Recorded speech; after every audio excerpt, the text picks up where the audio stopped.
That's your KBLA Sports Minute. I'm Ray Richardson. More news, opinions, and conversation when we come forward on KBLA Talk 1580.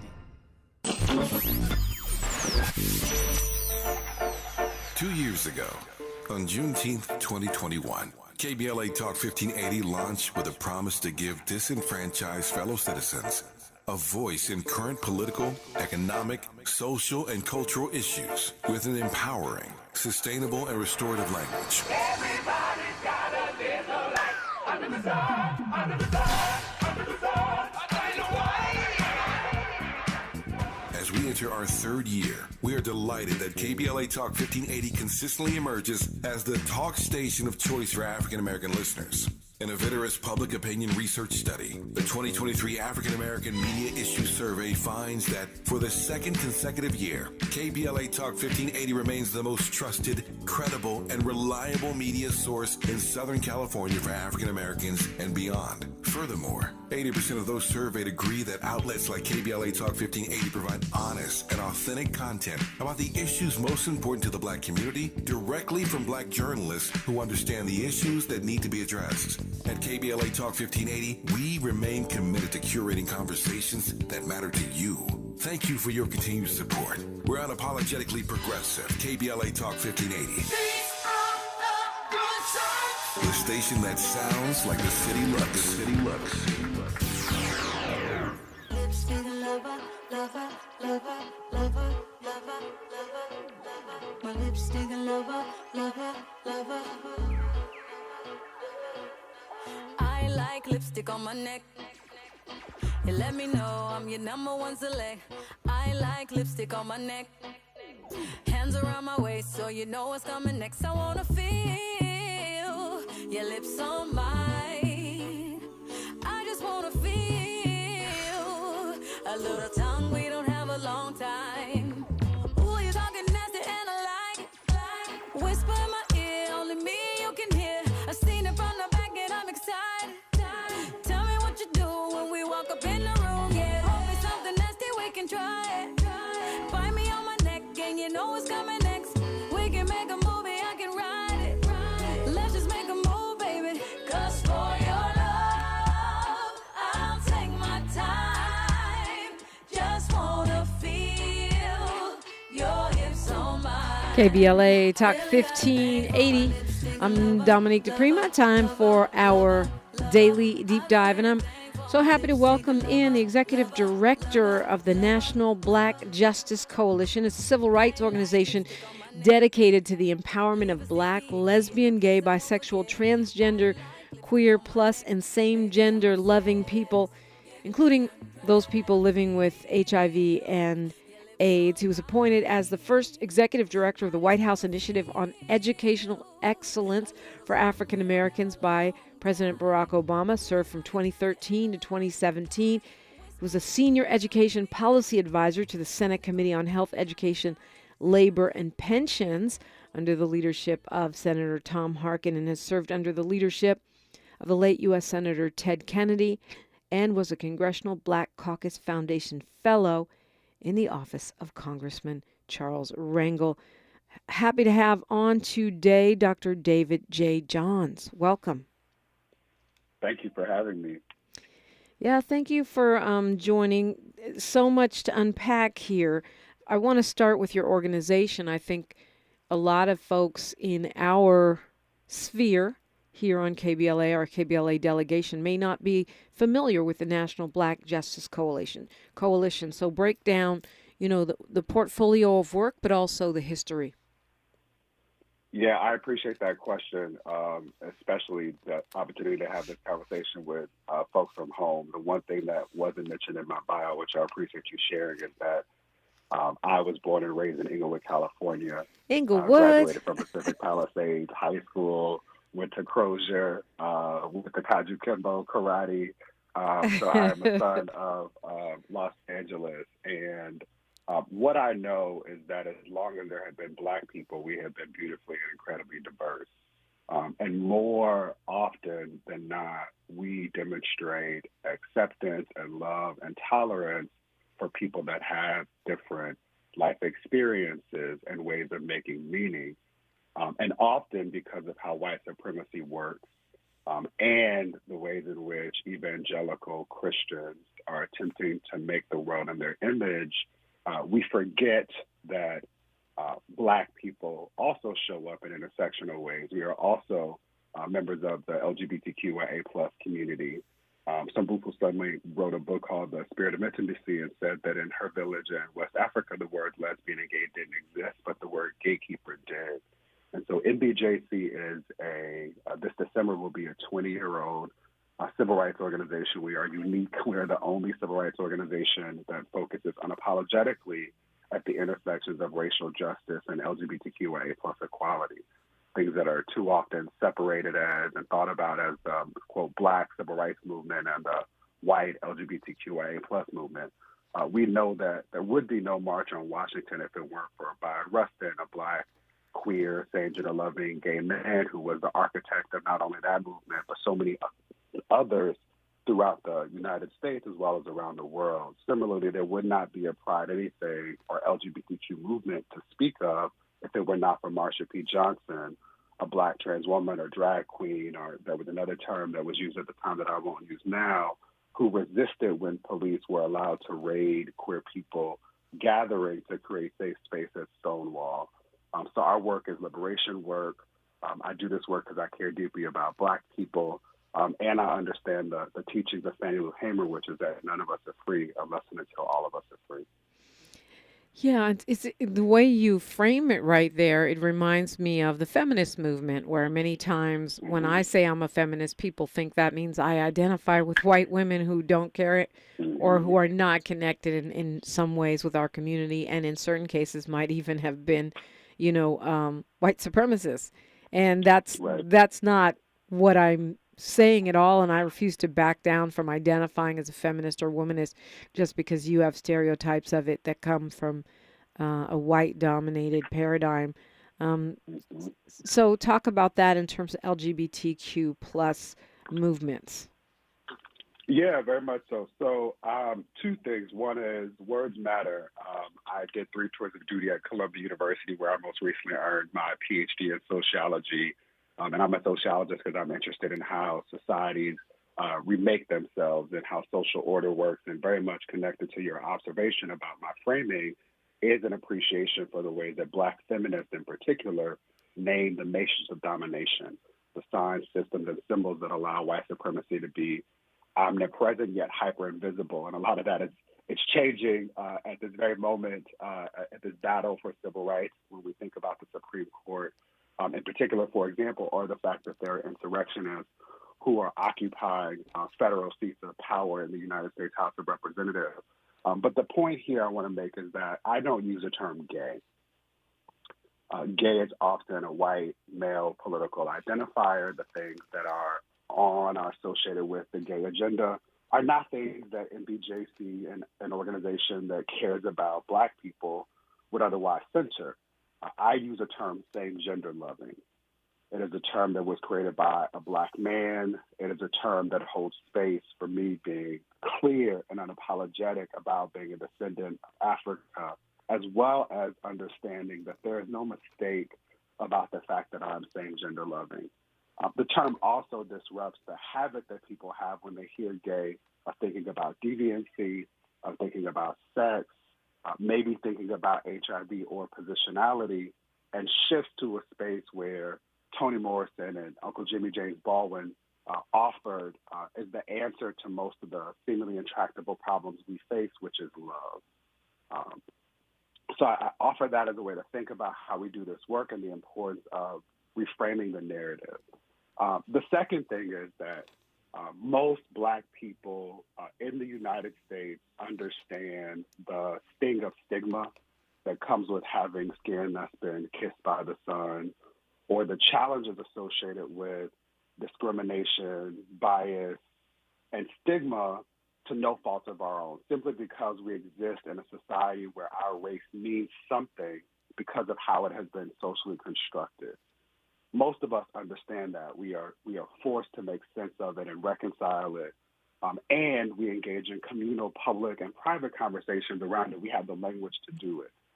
Not enough of us have developed the muscles and understand the language and have or understand the importance of being uncomfortable and doing the same thing with regard to how we are also being persecuted as a result of our sexual identity or our disability status or these other socially constructed categories, social categories that have real life implications in the way that we exist. So the point I'm trying to make here is that a lot of Black people don't appreciate that there have been more than 525 anti-LGBTQ pieces of legislation introduced in the last legislative cycle alone. The vast majority of those bills target students and schools. They restrict access to spaces, including bathrooms, prevent children from participating in sports activities and other extracurricular activities that I, as a former elementary school educator, know are important to a child's learning and development. And they also restrict access to medical care. Yeah, and I want to get into the specifics of some of those things when we come forward. We're talking with Dr. David J. Johns. He's executive director of the National Black Justice Coalition, which is a civil rights organization dedicated to the empowerment of Black, LGBTQ plus, same gender loving people, including folks with HIV and AIDS. That's coming up. KBLA Talk 1580. Say the quiet part out loud. KBLA Talk 1580. I'm James Alexander, a proud member of AARP. 1967, I was 17. That spring, my friends, the Barcades, and I made Soulfinger. It was a hit. Number 3 on the charts. That summer, we became the great Otis Redding's band. First gig, the famed Apollo. That fall, we toured. That winter found me in a morgue identifying the bodies of my bandmates and Otis Redding. My music and their memories bring me joy. The Barcades forever.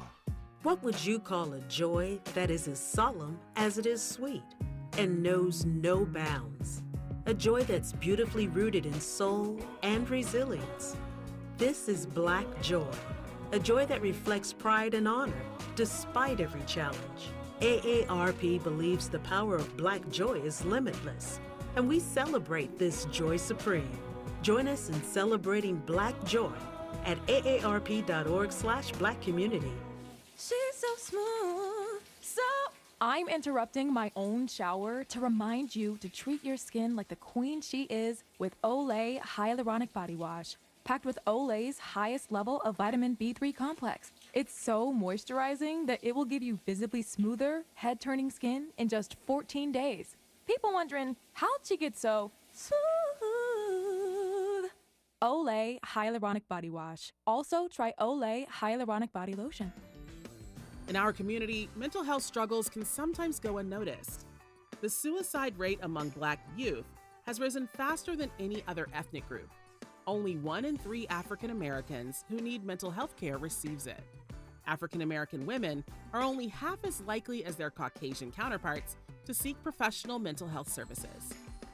Even those who guide us spiritually can sometimes face their own challenges.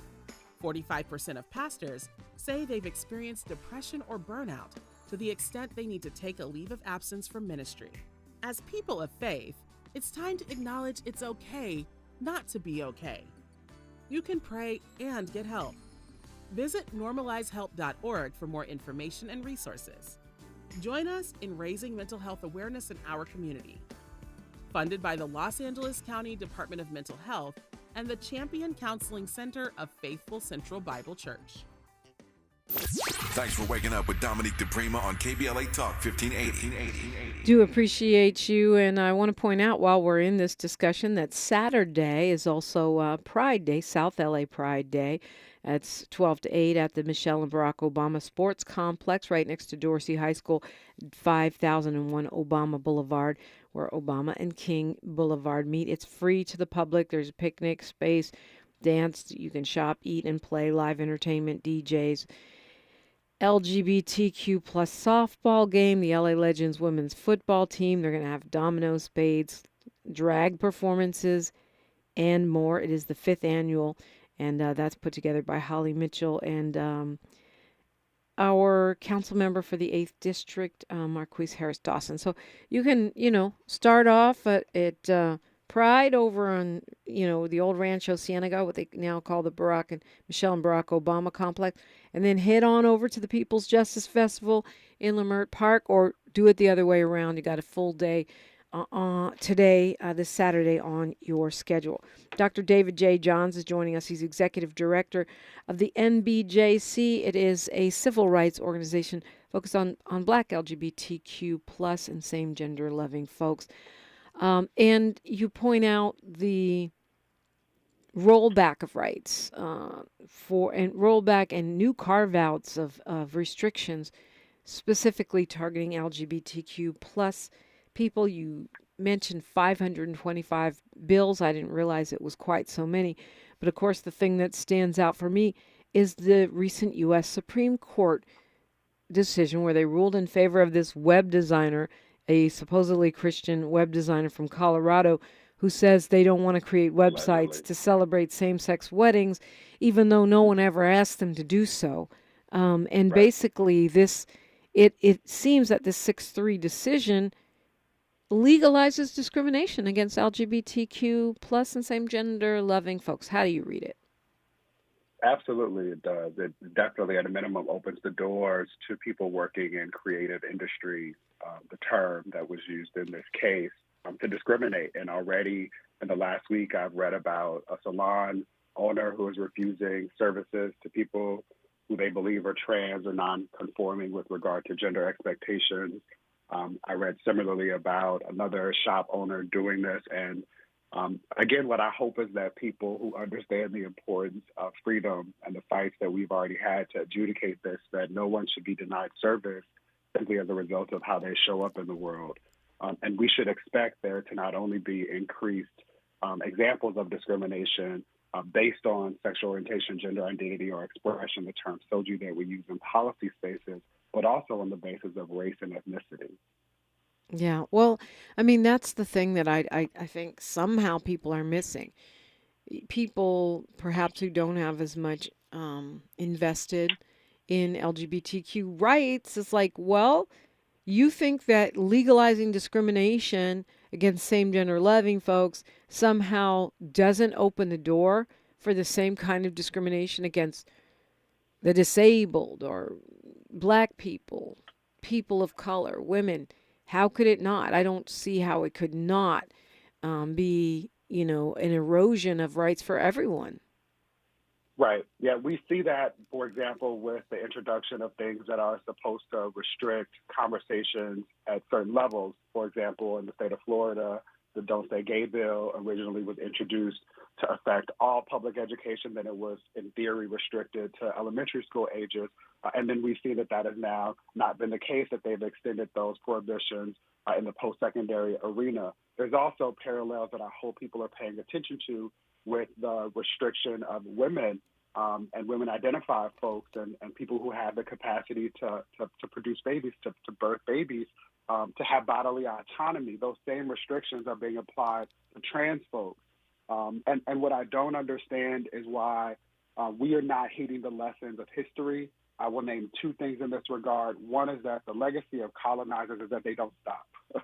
They are only sharpening the tip of their spears, attacking marginalized communities that are already vulnerable, that are already stigmatized, that are already struggling to find access to many of the things that too many people take for granted.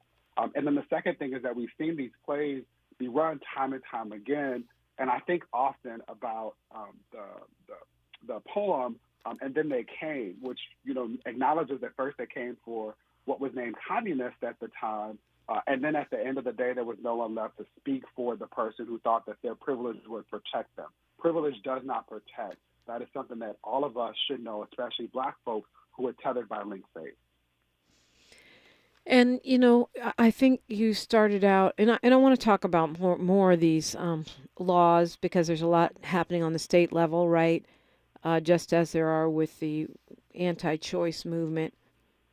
But to your point, earlier you said something about a gay agenda and referencing the same gender loving terminology as opposed to gay terminology. It's something that I hear a lot on the internet and with a certain group of folks on the radio as well. This idea that there is a gay agenda and that that agenda is somehow meant to take over everything within the schools, within society. I'm not quite sure if it's make everybody gay or make the gay narrative a controlling narrative or whatever that is. But I do hear people referring to a gay agenda, and somehow that's tied to the feminization of men who aren't gay or same gender loving. What are your thoughts about that? It seems like, it's really a narrative that creates division and fear. But but there's a lot of folks that really feel strongly that this is a real thing. And that is by design. It is designed to, as you described, create division, to inspire fear, to prevent people from having conversations, and to restrict people from dreaming or exploring or challenging the stereotypes that we are forced to digest living in a capitalist society framed by white supremacy. Three things. One is I want folks to think critically in the spirit of bell hooks, our ancestor, lowercase b, lowercase h, who talked about the importance of critical thinking and named the role of public schools in preventing us from dreaming and or otherwise employing critical thinking skills. The vast majority of people in this country and throughout the world that we know of, in part because of socialization, identify as heterosexual. Queer children are born from heterosexual parents. It is simply not the case that one being exposed to or around a queer person makes them queer. That math simply doesn't math. It is also the case that now public school students identify more than anything as anything other than strictly heterosexual. This is not them saying that they're engaging in queer sex or intimate or romantic relationships, but they are clear that these binaries, these boxes, male, female, boy, girl, pink, blue, are tantamount to the red and blue pill that they want us to get out of when we think about the Matrix. And so if there is a queer agenda, it's to get free.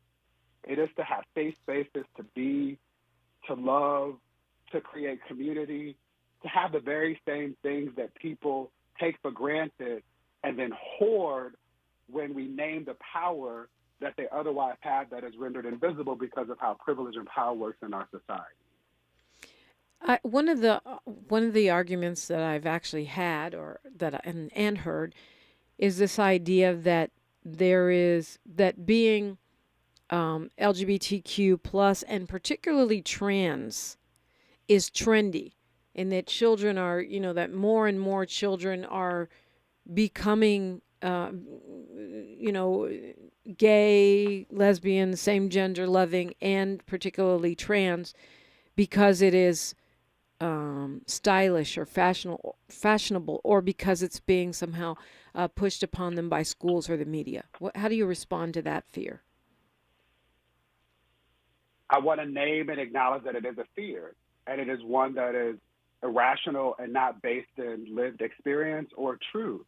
There was a commercial that was played during the break naming the importance of people of faith, honoring that you can take your issues let me say that as the grandson of a Baptist preacher, somebody who went to church 3 times a week in Inglewood, California, that we can take our problems to the pulpit, but we can also enlist the support of a certified therapist. The suicide rates for Black youth have doubled over the last 2 decades. They are even worse for students who identify as or who more often are assumed to be queer because they don't perform gender or behave in ways that people expect for them to. I will concede that there's likely more visible representation. There are more stories on screens, both big and small. We're publishing more books. There are more poets. There are more people like me who are occupying public space, but we do so at great risk. When I started this work at NBJC 5 years ago, I was the only Black person leading a national organization focused on this kind of work. I celebrate that there are now 6 of us, including the leader of the Human Rights Campaign, an organization called Family Equality, GLSEN, NCLR, the National Center for Lesbian Rights, and the LGBTQ Task Force. We get death threats for simply trying to do liberation work. This isn't work that people choose to do. We do it out of necessity, and we often do this work fighting for access to civil rights that benefit other people. This is very much the case when we think about affirmative action and the fact that it has disproportionately over time benefited white women. When we think about a lot of the civil rights that people take for granted that were earned in the codification that happened in both 60, 63, 64, and then subsequently 65, these are efforts that are often led by the most marginalized, people who are still risking their lives to protest now so that people can stand with their arms folded in judgment. What I know as a Black Christian man is that Jesus showed up for the least of us, for those most stigmatized, most castigated, most talked about, and at a minimum, I expect for people of faith to act in ways that are consistent with that which we profess to believe. Right. So when you say visible representation, a minute and a half till news, traffic, and sports will continue after. But when you say visual representation, that's been one of the things I wondered. Is it that there are more LGBTQ plus and trans, same gender loving folks, or is it that people are less afraid, so you're seeing more of who people are that were already there? It's likely C, all of the above. And I want to be clear that with what comes with increased representation are increased attacks. We see the data with regard to increases in hate crimes. But I want the through line here to be that this is not new. We sometimes acknowledge that our Native and Indigenous siblings hold space for two-spirited people. If that is the case, we have to honor that everything began in Africa. And I stated this earlier, but this book, again, Sambufu Some, In the Spirit of Intimacy, the subtitle is Ancient African Teachings and the Ways of Relationships. It's all about community. It's all about how we thrive. It is all about what was the best of us before white supremacy. And in chapter 13, they write the words gay and lesbian do not exist in the village, but there is the word gatekeeper. Gatekeepers are people who live a life at the edge between two worlds, the world of the village and the world of the spirit. This is not new. We have always existed in beautifully diverse ways, even when we didn't want to acknowledge it or name it. And I would just tell anybody to look at any church jokes about the ways that queer people have always shown up as evidence of this. Yes, indeed. We're talking with Dr. David J. Johns. You're invited into the conversation, 800-920-1580.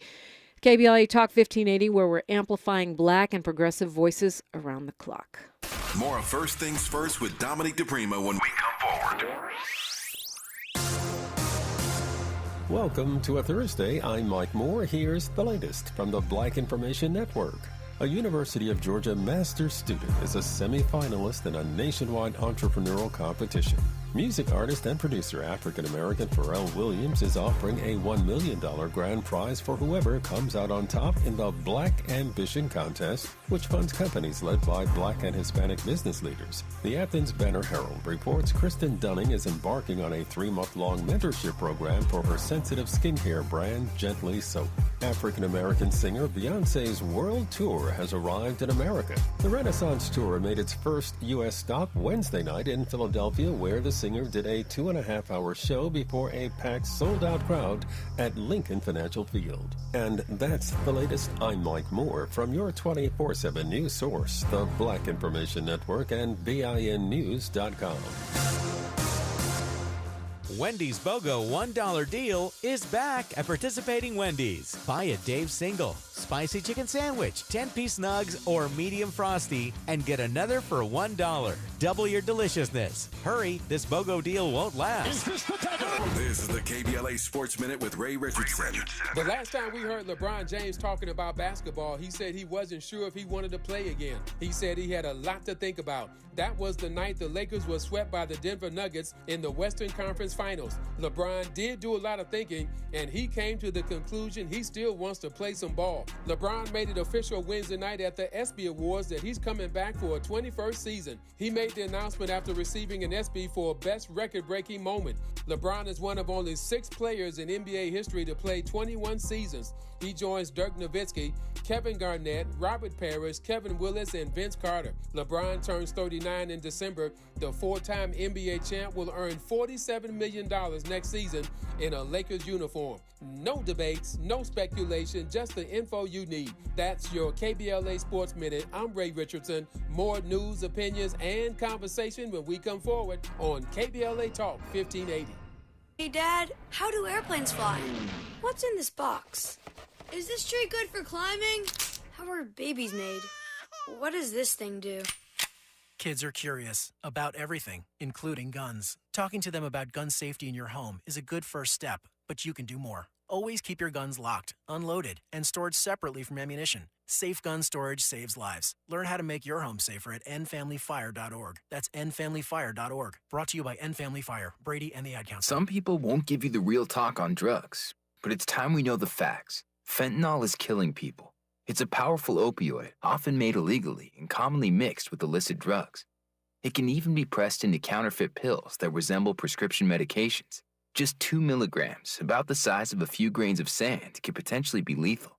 This isn't an ad to scare you, but it is an ad to make you think twice. Get the facts. Go to realdealonfentanyl.com. This message is brought to you by the Ad Council. KBLA Talk 1580. We've got a lot to talk about. KBLA Talk 1580, connecting you with services and solutions. South Central Youth Empowered Through Action is the youth component of the impactful CBO, known as the Community Coalition. South Central Youth Empowered Through Action has chapters at almost every South LA high school. Say Yeah, as they are popularly known, is located at 80th and Vermont, but serves young people all over South LA. Under the COCO umbrella, they train youth organizers, help underserved scholars prepare for college, and work with students to help them gain admission to top universities. South Central Youth Empowered Through Action fosters teen activism, where young people have led campaigns moving tens of millions of dollars to South LA schools and forcing officials to make AP classes available to students in under-resourced institutions. SCES scholars have taken part in the March on Washington, been published in major news outlets, and been elected to city council. Long before she was mayor, Karen Bass started the program when she founded the Community Coalition. To donate, volunteer, or enroll a student in South Central Youth Empowered Through Action, please visit cocsouthla.org. cocsouthla.org. This is a community call to action from KBLA Talk 1580. Need a fresh start? LADWP income qualified customers can get up to $15,000 tax-free to pay overdue water utility bills with the Low Income Household Water Assistance Program. Benefit amounts may vary and will not impact other benefits. Visit ladwp.com/cares and apply today. That's ladwp.com/cares. Yo, Biff, this one still needs to be vacuumed. The service at Chuck's car detailing business is spotless. But new word of mouth recommendations leave him short of hands. They don't have an appointment? Just get him in line behind the pickup truck. I'll stay for another couple hours and get it done tonight. Indeed can help him hire great people fast. I need Indeed. Indeed you do. Our hiring platform instantly connects you with quality candidates, and you can schedule and conduct virtual interviews right from the Indeed dashboard. Visit Indeed.com/credit and get $75 towards your first sponsored job. Terms and conditions apply. We knew you'd stick around. This is LA's home for progressive talk radio. Be heard. Welcome back to KBLA Talk 1580.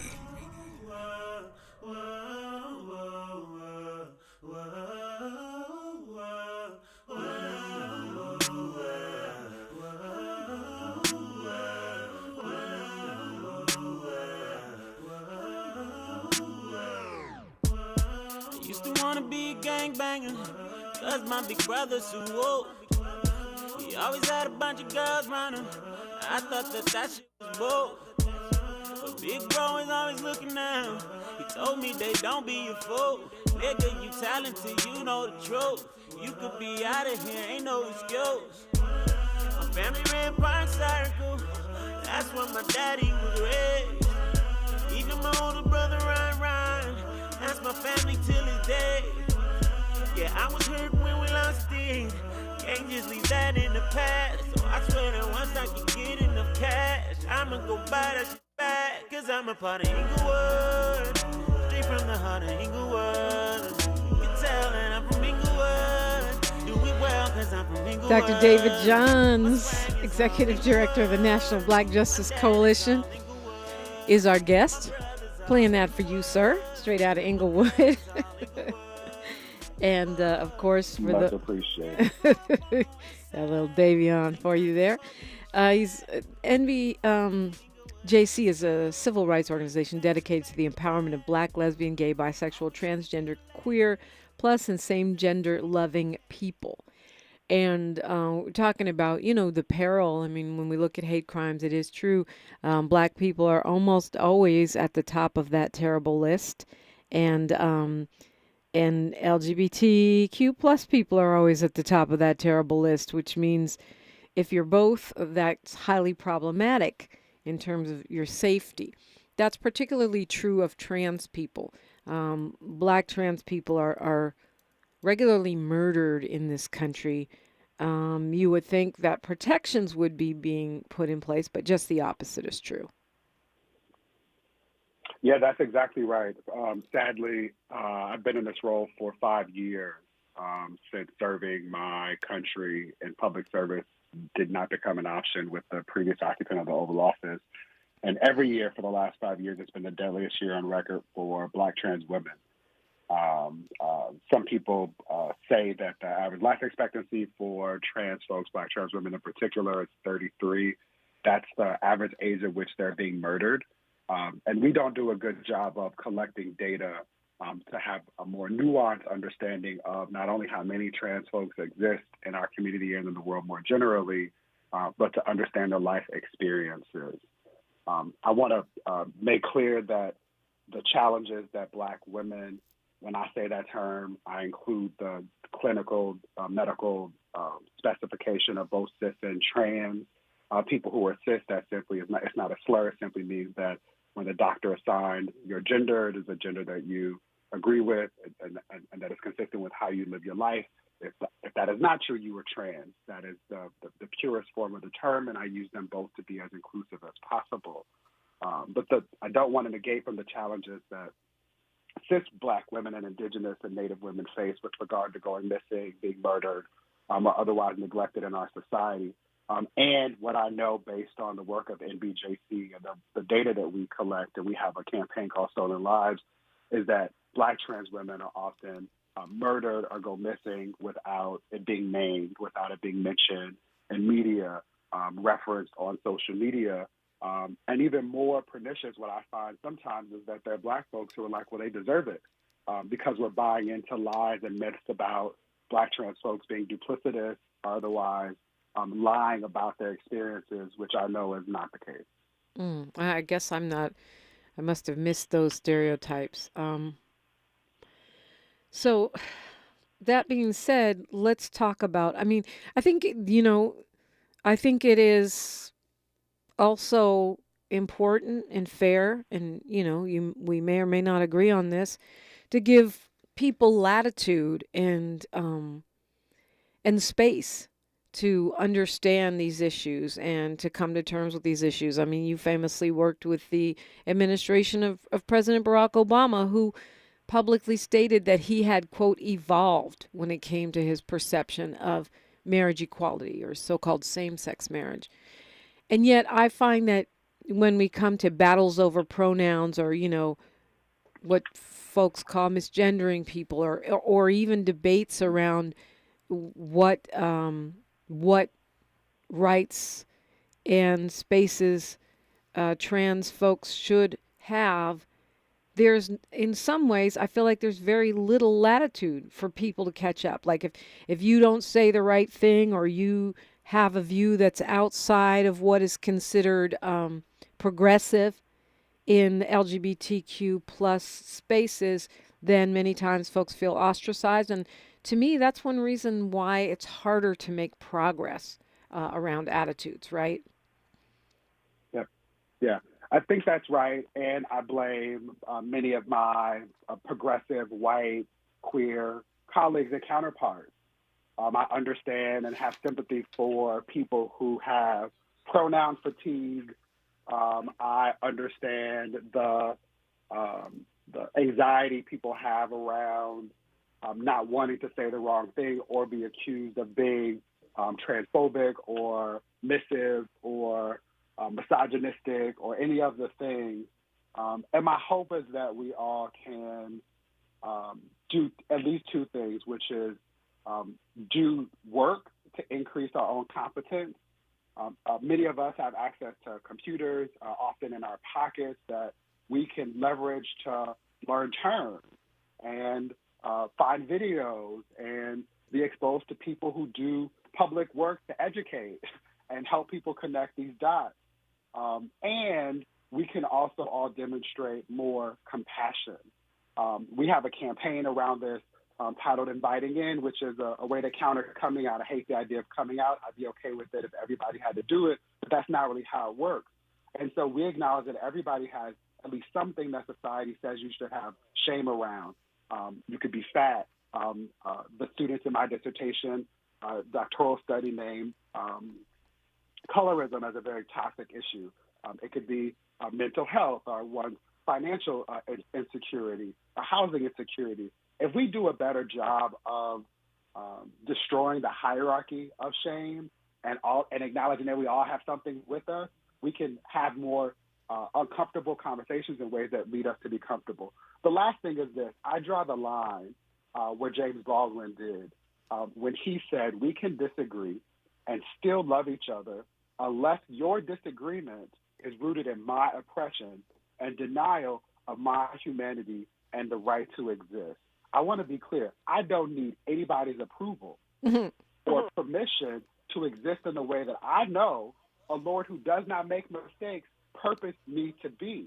What I do need is for you not to stand in the way of my ability to have equal protection under the laws of the country that my ancestors and I helped to build actively. Yeah. And, this is one area that I don't understand the controversy around, but there are a fair number of people that take offense at pronouns, just like the idea that you have to pay attention to pronouns, that people put pronouns in their bios. I had people get mad at me for that. And I don't really understand why it's so controversial. People say they have no pronouns. I don't know how you can talk if you don't use pronouns, not in English Right. anyway. Right. So talk a little bit about the pronouns, why it's important, and what the, I guess, ideas behind it for those that are trying. They're trying. They want to get in, be on the right page. They want to be respectful, but perhaps don't get it. Yeah. And so you don't have to get it. What you can do is respect the way that somebody wants to be acknowledged. Period. Full stop. One doesn't have to do any mental work or exercises beyond that. If somebody says to you, this is my name, these are my pronouns, this is how I would like to be respected, then respect them. NBJC does cultural competence work at HBCUs to ensure that people who are responsible for spaces where all Black people should feel safe account for the beautiful diversity that has always existed in our community. And it often strikes me as laughable and illogical that folks who care a lot about titles don't understand the importance of pronouns. Try calling a doctor, a Black doctor in particular, anything other than doctor in their last name. Yeah, well, that's a great stop point. The conversation, Mm-hmm. right? Black folks in church spaces, it's sister so-and-so, it's reverend so-and-so, it's brother so-and-so. It is often a sign of respect to acknowledge people for how they show up in the world. Now, the thing with pronouns, and again, I blame some of this on the unintended consequences of well-meaning white people in progressive LGBTQ spaces. The formal introductions of pronouns is really designed to disrupt the habit that we have of assuming people's gender based on sex markers or markers that are socially constructed, whether that be clothing or nail polish or hair or other things that can too easily be assumed as reflecting someone's gender. And what I want to name is that, like, that's biological, it's sociological. We are wired to assume gender out of a lot of the things that we can assume when we see somebody, often as a result of safety. And so I want to name that there are reasons why we do it, and in a world where we are holding space for people who are non-binary, who don't believe in the being forced into a box that says that a man has to fill in the blank and a girl has to fill in the blank, and that there's no fluidity between them. There have always been people who have believed that and occupied those spaces in the same way that there have always been trans people. And pronouns should allow us to stop making assumptions that render people invisible, that misgender people, otherwise don't allow people to show up in ways that feel safe and allow them to feel seen. Yeah. I think of Neely Fuller, the author of United Independent Compensatory Fund Code. And he says, call people what they want to be called. It's really that simple. That's RESPECT. Dr. David J. Johns is our guest. And when we come forward, continue the conversation on KBLA Talk 1580. She's reclaiming her time on KBLA Talk 1580. More First Things First with Dominique DePrima when we come forward. KBLA Talk 1580. We've got a lot to talk about. Maisha Cairo here with a quick recap from my time at JP Morgan Chase's Advancing Black Wealth Tour. There were speakers Ian Dunlap, Damon John, Lynn Richardson, MC Light, Don Kennedy, to name a few. Take a listen to what Justin Grant, Community Development Lead at Chase's Advancing Black Pathway, let's see what he had to say. So I'm Justin Grant. I lead community development and national partnerships for JP Morgan Chase's Advancing Black Pathway strategy. And so we're focused on strengthening the economic foundation of black communities, and we're making targeted investments in programs like the Advancing Black Wealth Tour to help us get our tools and resources out to the community to drive sustained impact over time. So when it comes to black and brown people, it sounds like Chase is making it their personal responsibility not only to facilitate these events, but to educate and provide resources. So, Mr. Grant, I have to ask, what does wealth building look like for the individual? It's home ownership, it's having that freedom to be able to start your own business and create jobs in your community, and it's having that long-term plan towards retirement, having that vision for what you want your life to be, and you have the resources to actually live it. I'm Maisha Cairo. Thanks for sticking around. That was my recap from Chase's Advancing Black Wealth Tour. First stop was here in LA, and they're taking it national.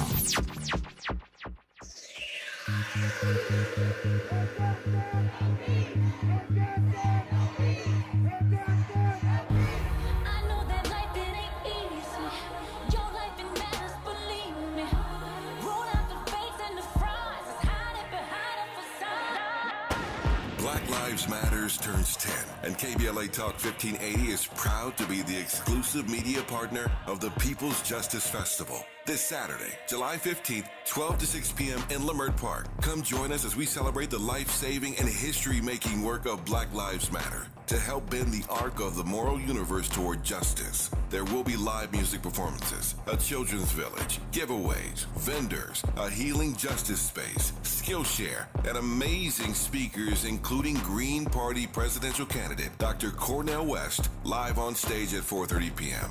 For more information, go to blmgrassroots.org. That's www.blmgrassroots.org. Dominique DePrima and Tavis Smiley will be main stage hosts throughout the day, and the KBLA Talk 1580 delegation will be out in full force. So, join us this Saturday, July 15th, 12 to 6 p.m. in Leimert Park as we celebrate the 10th anniversary of Black Lives Matter. This is a community call to action from KBLA Talk 1580. I done plant my seeds, now I'm rooted. Brown skin popping, I'm rooted. Can pull the hood out me, I'm rooted. Rooted, nappy head, rooted.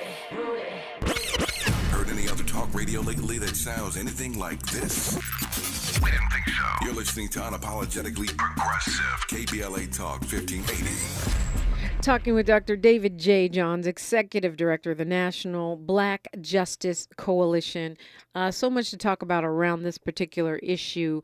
Bathrooms are apparently a big controversial flashpoint with, this some kind of back to a fear-based paradigm, but also, a lively discussion of do trans people go to do they have to go to the bathrooms of the gender they were assigned at birth?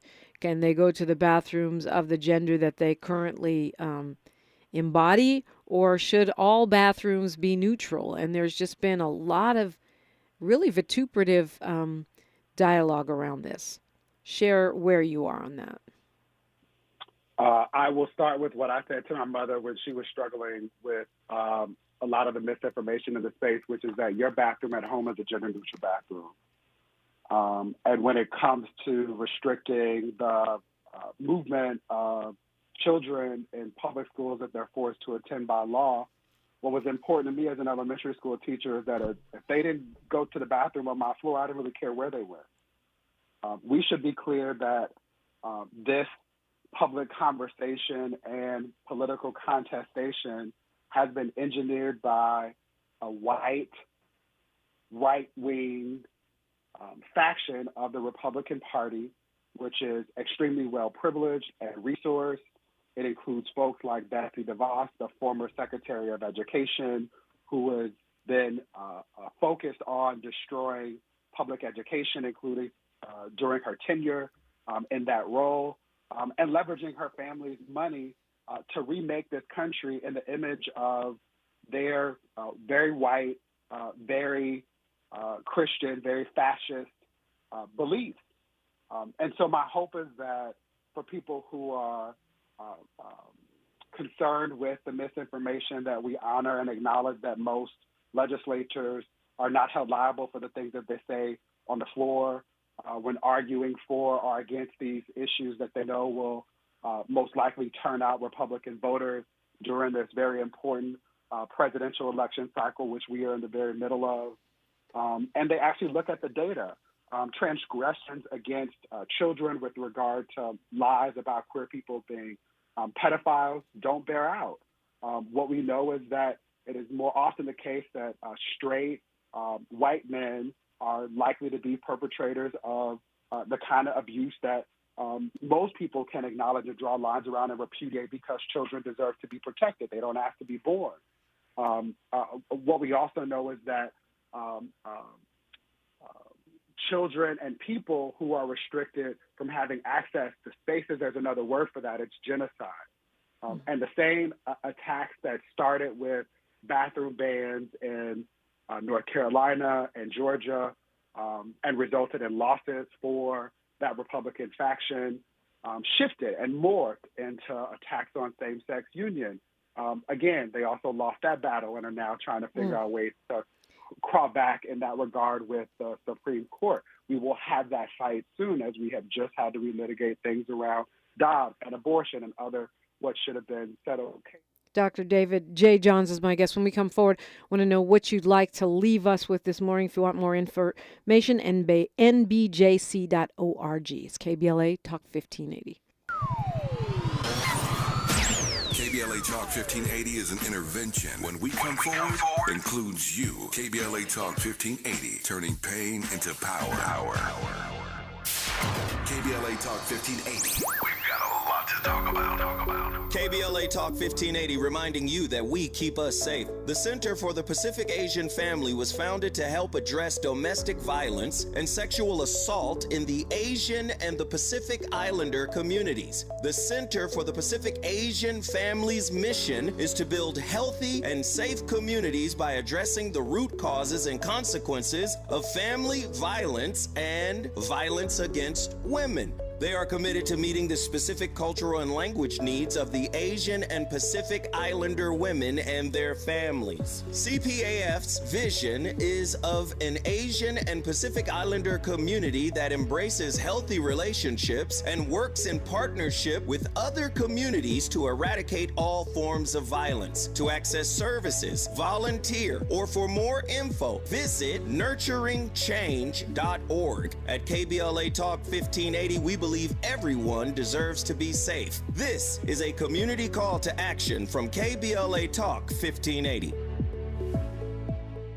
This is a special alert to all Americans who own a vehicle with less than 200,000 miles, with an auto warranty about to expire, or with no warranty coverage at all. Due to a decline in the economy, CarShield is announcing a low-cost, month-to-month vehicle protection plan that is now available to the public to save any driver out-of-pocket expenses on future auto repairs. Call now to find out how you can pay almost nothing for covered auto repairs. Yes, you heard that correctly. Pay almost nothing for covered auto repairs. An open phone line has been established for all drivers to call for a free quick quote. Call 800-381-8528 now. Drivers who are covered will not have to pay for covered repairs again. This protection plan is at an all-time low. Additionally, drivers who activate this vehicle protection today will also receive free roadside assistance, free towing, and car rental options at no additional cost. Call us for your free quick quote today. 800-381-8528. That's 800-381-8528. What do you have to lose? Call 800-381-8528. Again, 800-381-8528.